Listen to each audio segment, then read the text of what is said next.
Assalamualaikum warahmatullahi wabarakatuh. Selamat sore, perkenalkan nama saya Galih Nugroho Saputra, kelas 12 Aircraft Electricity 2 dari Sekolah SMK Penerbangan Yogyakarta.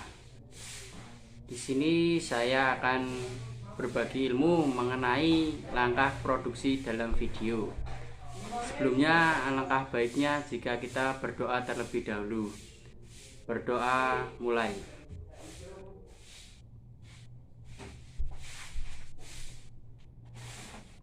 Cukup?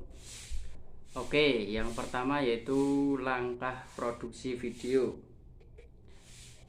Tahapan produksi video dimulai dari merekam video dengan berdasarkan dan konsep yang sudah dirancang. Kemudian proses rekaman baik visual maupun audio dilakukan dan seluruh pendukung bekerja sama dalam produksi. Pada proses produksi, alat-alat yang harus diperlukan yaitu yang pertama alat perekam gambar atau camcorder, kedua white balance, ketiga ukuran gambar, keempat gerakan kamera, kelima tata cahaya atau lighting, keenam tata suara, dan yang terakhir screen recording. Oke, selanjutnya alat perekam gambar atau camcorder. Kamerawan memerlukan sejumlah peralatan standar untuk dapat merekam gambar dengan baik. Di antaranya adalah sebagai berikut. Yang pertama, kamera camcorder untuk merekam gambar dan suara, contoh kamera profesional atau handycam. Yang kedua, tripod, gunakan agar kamera tidak bergoyang. Yang ketiga, lampu kamera untuk menambah cahaya dalam kondisi kurang cahaya. Keempat, mikrofon, digunakan untuk merekam suara ketika melakukan pengambilan gambar. Yang kedua, white balance. White balance merupakan fitur penting yang memungkinkan kamera untuk menyesuaikan diri dengan kondisi warna yang tepat untuk tiap situasi. Fungsi white balance pada kamera mengkompensasi variasi suhu warna dengan membuat cahaya berwarna dominan muncul sebagai cahaya putih yang normal terlepas dari warna sebenarnya. Berikut di bawah ini adalah contoh-contoh dari white balance. Untuk lebih detailnya bisa dibahas di video yang lain, mungkin bukan di video ini. Oke, selanjutnya tentang ukuran gambar. Yang pertama, ECU, Extreme Close Up, artinya pengambilan gambar sangat dekat sekali sampai pori-pori kulit pun kelihatan. Fungsinya memperlihatkan detail suatu objek secara jelas. Yang kedua, BCU, Big Close Up, atau VCU, Very Close Up, atau HS Headshot, artinya pengambilan gambar dari batas kepala hingga dagu objek. Fungsi digunakan untuk menunjukkan ekspresi dan objek menjadi sangat jelas. Yang ketiga, CU atau Close Up, artinya pengambilan gambar dari pas atas kepala sampai bawah leher, berfungsi untuk memberi gambaran objek secara jelas. Dan masih banyak lagi, untuk contoh mungkin cukup 3. Oke, selanjutnya gerakan kamera. Yang pertama, pan atau panning. Pan atau panning yaitu pergerakan kamera secara horizontal, yaitu gerakan kamera dari kiri ke kanan, pan kanan, atau dari kanan ke kiri, pan kiri. Tilt atau tilting yaitu pergerakan kamera di mana kamera pada posisi sama tetapi berputar atas atau bawah secara vertikal. Gerakan kamera naik dinamakan tilt up, sedangkan gerakan kamera turun disebut tilt down. Tracking yang nomor 3 yaitu gerakan kamera dengan arah maju dan mundur atau depan belakang. Gerakan ini disebut juga dengan dollying karena biasanya menggunakan alat bantu dolly atau rel kereta.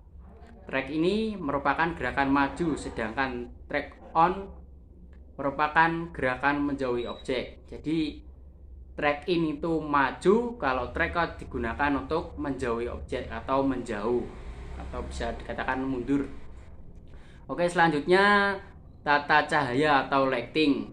Tujuan penataan cahaya yang pertama yaitu mendapatkan atmosfer yang diinginkan dalam menunjukkan kesan. Yang kedua, mendapatkan gambar yang sesuai dengan naskah rencana produksi. Yang ketiga, mempengaruhi emosi penonton. Yang keempat, mendapatkan gambar yang sesuai warna aslinya. Pencahayaan televisi memiliki fungsi-fungsi berikut. Yang pertama, memenuhi keperluan sistem peralatan teknik. Yang kedua, memberi perspektif. Yang ketiga, memberi perhatian pada elemen yang penting dari adegan. Yang keempat, menetapkan suasana pada adegan atau menetapkan waktu kejadian. Yang kelima, untuk mendukung keindahan dalam keseluruhan adegan. Oke. Selanjutnya, tata suara. Tata suara adalah bagian penting dari sebuah produk video untuk melengkapi sebuah penjelasan sebuah cerita.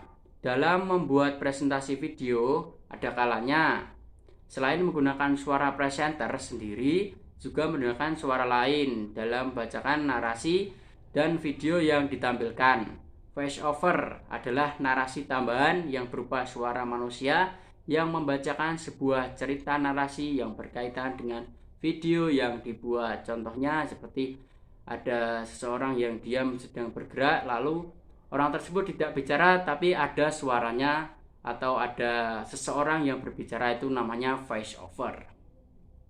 Oke, selanjutnya screen recording. Screen recording, saya menggunakan kamera, gambar bergerak dapat juga direkam dengan merekam layar. Screen recording seperti yang sedang saya lakukan ini namanya screen recording. Adalah merekam tampilan yang tampak di layar atau piranti keluaran visual lainnya. Itu bisa digunakan untuk tutorial video, presentasi video, dan lain sebagainya yang tentunya bermanfaat bagi pengguna warga digital.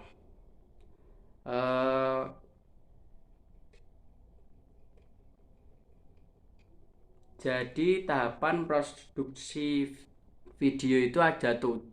Pertama, alat perekam gambar, white balance, ukuran gambar, gerakan kamera, tata cahaya, tata suara, dan screen recording.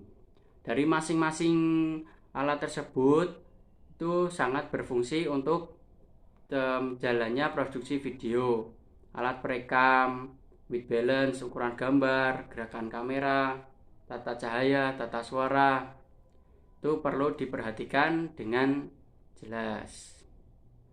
Oke, kurang lebih sekian.